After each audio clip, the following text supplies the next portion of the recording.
Sekarang saya tanya, apa urgensinya mereka tampil saat ini? Kalau Makanya dibilang, saya katakan, tunggu dulu, kalau dibilang apa urgensinya? Apa urgensinya mereka tampil sekarang? Nah, karena ada ini. Mereka, gini. Nah, tunggu dulu Bang Rasman. Karena ada ini mereka harus tampil. Karena ada bukti percakapan itu. Ada bukti percakapan. Tidak mungkin dong sekarang bukti percakapannya ada, terus mereka malah menghindar. Itulah yang lebih salah. Kan begini. Kan begitu. Mereka kan sudah tahu selama ini almarhumah Vina dengan Eki itu berpacaran lalu meninggal. Ada helm. Mereka curiga ini bukan dibunuh tapi kecelakaan. Ditangkap, diproses. 2016 itu sudah teknologi canggih juga. Kok diam saja? Betul, tapi mereka tahu nggak? Gini Bang Rasman, tapi mereka tahu tidak kalau HP Vina yang dijadikan barang bukti? Masih bisa mendengar saya? Mohon maaf ini terlalu panjang. Tadi sudah mendengarkan ya? Terima kasih. Silakan. Sudah. Iya. Saya mau jawab yang mana nih, Dinda? Apa yang kemudian Bung Rasman ingin katakan dari perdebatan ini? Saya tanya begini deh. Ada tadi, ini yang paling penting ya, kita nggak bicara soal 10 butir obat terlarang dan miras dulu lah. Tapi kita bicara soal ada bukti otentik dari percakapan, di mana pukul 22:10 Vina masih telepon ke Widi, 22:14 Vina masih SMS ke Widi. Artinya putusan yang menuliskan bahwa 21:15 mulai terjadi proses pembunuhan, perkosaan dan seterusnya nggak masuk akal. Bagaimana Bung Rasman jawab ini? Baik, terima kasih. Jadi kalau dari sisi saya, setelah saya amati tadi apa yang disampaikan oleh teman-teman, saya ingin menyatakan dengan tegas di sini bahwa pendapat hukum saya, kalau dalam istilah hukum itu ada yang disebut dengan ratio decidendi. Dasar dalam mengambil putusan, khususnya hakim. Nah, dasar saya juga untuk pertama, ketika kasus ini mencuat ke permukaan, saya orang yang mengatakan bahwa berikan kesempatan kepada Polri untuk melakukan proses tindak lanjut dari putusan yang sudah inkrah dari Mahkamah Agung terkait dengan kematian Vina dan Eki yang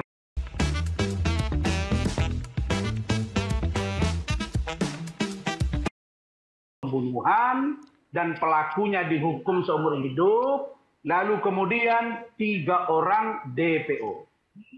Ke situ ya. Nah, lalu saya sebagai seorang praktisi hukum mengamati. Apa yang saya amati? Tindakan yang dilakukan oleh Polda Jawa Barat. Mereka bergerak cepat, kemudian menangkap 1 orang yang bernama Peggy Setiawan. Bertambah gaduh persoalan negara ini karena penangkapan Peggy kontroversial.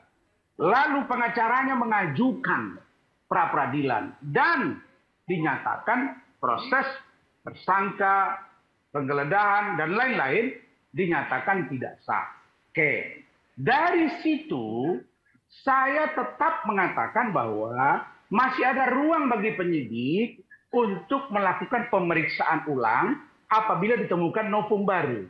Nah, berkaca dari situ dan mendengar pernyataan malam ini dari para teman-teman saya, para lawyer, saya ingin katakan bahwa tidak boleh satupun di antara kita yang berani mengatakan bahwa PK akan dikabulkan dan atau mengatakan bahwa PK akan ditolak. Yang bisa katakan adalah kita berkeyakinan. Saat dalam persoalan ini saya agak berbeda dengan Bang Fredrik. Menurut saya, lawyer bisa berkeyakinan. Karena tanpa keyakinan, kita tidak akan bisa menyampaikan apa yang kita pikirkan, terutama dalam melakukan pembelaan klien.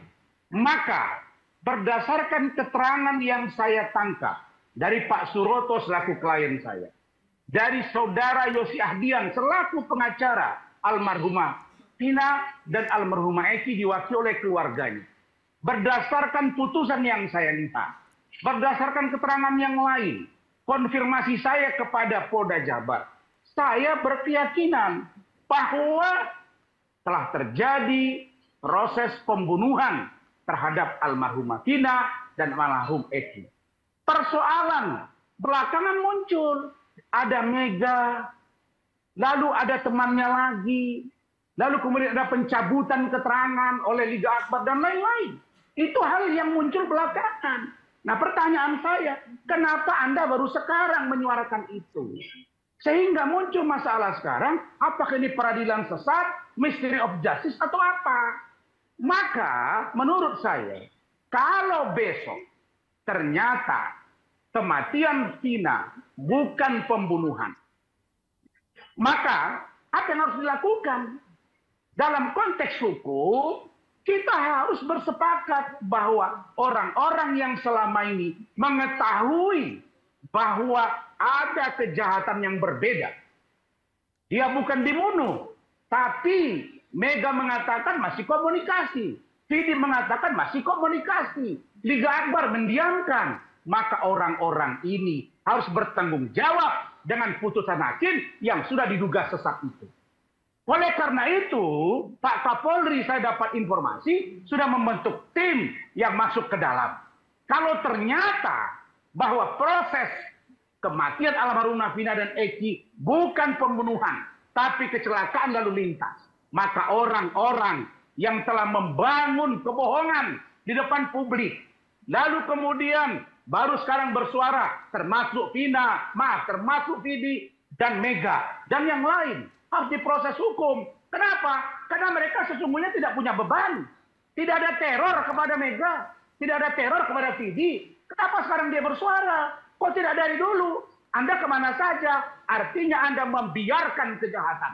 Karena itu saya bicara tegas. Saya tidak sepakat juga, mohon maaf, dengan bagaimana seorang Fitra menyatakan bahwa ini pengacaranya saudara Jutek Wongso sudah melakukan fitnah. Saya kira kita sesama pengacara ini, biarkan air mengalir saja. Tidak satu pun kita boleh menjamin bahwa klien kita itu adalah benar 100%. Saya sudah tanya Pak Suroto tadi sore. Suroto, kalau Anda tidak memberi keterangan yang jujur kepada saya, maka Anda orang pertama yang harus saya laporkan memberikan keterangan palsu. Karena kita ini bukan eksekutorial. Kita mendapat informasi-informasi, itulah yang dialami oleh hakim, sehingga hakim menuangkan putusannya, yang pada akhirnya muncul dugaan ada mystery of justice. Nah, siapa pelakunya? Yang mereka-mereka ini yang memberikan keterangan, membiarkan, dan mengorbankan 8 orang. Oke. Pun demikian, saya ingin katakan, beri ruang kepada Mabes Polri yang sudah membentuk tim untuk mencari siapa sesungguhnya pelaku. Kalau dia pembunuhan, siapa yang membunuh? Kalau dia laka lantas, seperti apa kejadiannya? Sehingga kita tidak disesatkan semuanya. Itu dari saya. Oke. Saya tadi kadang sebut-sebut Mega Widi, silakan mau mutar. Baik.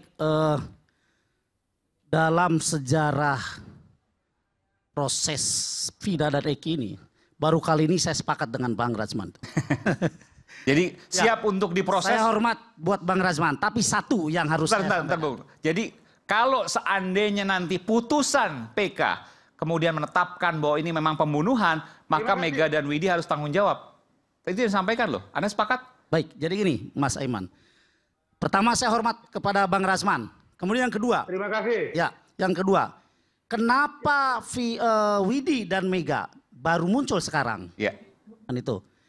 Kemunculan mereka bukan tanggung jawab dirinya mereka. Tapi kemunculan mereka di dalam persidangan adalah tanggung jawab penyidik, tanggung jawab polisi, tanggung jawab kejaksaan yang harus menghadirkan saksi-saksi. Itu yang pertama. Kemudian yang kedua, kemunculan mereka diakibatkan adanya ekstraksi HP Pina yang kemudian timbul ini. Dan ternyata nomor ini adalah ternyata nomor Widi dan Mega. Jadi mohon izin Bang Rajman, mohon izin. Mereka tidak bisa dipersalahkan kenapa baru muncul sekarang. Bahkan kalau kita melihat fakta persidangan di tahun 2016, semua terpidana mencabut keterangannya, ditolak. Itu yang terjadi. Kemudian ada juga saksi yang mencabut keterangannya ditolak. Nah sekarang kemunculan mereka justru menurut saya adalah sebuah, bukan keajaiban sebetulnya, sebuah mukjizat di dalam kasus ini yang harus dibuka secara terang benderang, Mas Aiman. Ya, kenapa? Kalau saja kemunculan Widi dan Mega berdasarkan ini, dan ini dulu di tahun 2016 dijadikan bukti dalam persidangan, saya ulangi dan saya tegaskan tidak akan ada terpidana seumur hidup. Karena kecelakaan? Karena kecelakaan. Kan itu. Bukan ini, pembunuhan? Betul, ini sangat jelas. Mohon izin Pak Fredrik, di satu sisi kadang saya menjadi ambigu gitu ya. Di satu sisi kita harus mengikuti apa yang disampaikan oleh penyidik. Bahwa kita harus meyakini apa yang disampaikan oleh penyidik, oleh polisi benar adanya. Tetapi di sisi lain dalam peristiwa yang sama kita diminta untuk mengingkari apa yang disampaikan oleh polisi. Apa itu? Ini hasil polisi, Mas Iman. Kenapa saya bilang ini hasil polisi? Yang menyita HP Vina siapa? Pertanyaan kan begitu. Ya, yang menyita HP Vina pada saat peristiwa itu terjadi jelas kepolisian dong. Ya. Kemudian polisi yang tadi saya sampaikan, apakah dengan polisi sendiri atau polisi meminta ahli untuk mengekstraksi ini? Artinya ini adalah peran polisi. Bukan siapa-siapa. Oke, Bung Rasman, silakan Bung Rasman. Itu. Begini. Bung Mukhtar, saya ingin katakan bahwa selama ini, saya bisa katakan bahwa selama ini Mega dan Widi tidak ada beban. Tidak ada beban. Dan polisi tidak tahu kalau mereka ini bahagian yang berkomunikasi dengan yang namanya almarhumah Vina. Di situ dia konsentrasi pikiran. Sebentar, kan sudah ada buktinya, Bung Rasman, bahwa polisi tidak tahu kan nggak masuk akal karena kan ekstraksinya sudah ada, kontaknya kemana, arahnya kemana, percakapannya bagaimana. Begini, kalau polisi menganggap bahwa bukti cukup untuk 8 orang ini sebagai pelaku, plus ada yang belum ketangkap, itu yang mereka proses. Itu yang mereka bawa ke kejaksaan. Jaksa dengan polisi melakukan prajudikasi, pemeriksaan berkas dan keduanya. Nah, begitu ternyata ada dihukum sekian orang. Kan ini kan dulu di Cirebon juga rame. Sidangnya dan lain-lain, makanya diambil oleh Polda Jabar. Kenapa Widi dan Mega diam saja? Nah, sama dengan hari ini. Kenapa sekarang dia baru terpanggil? Kita tidak ada beban. Beda dengan yang 8 orang. Mungkin mereka takut. Mungkin mereka khawatir. Karena mereka dipukuli. Nah ini menurut saya. Inilah bahayanya. Kalau pemberitaan itu no justice, no viral. Maka saya katakan. Hukum jangan ditegakkan karena viral.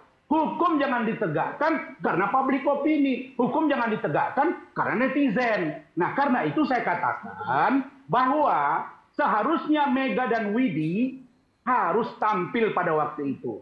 Oke lah karena sudah terjadi. Maka saya harus katakan bahwa polisi Polda Jabar hari ini tidak patut dipersalahkan. Yang diproses adalah polisi zaman dulu. Yang di Polres Cirebon Kota atau polisi yang waktu itu ikut dalam gelar perkara yang memproses perkara ini.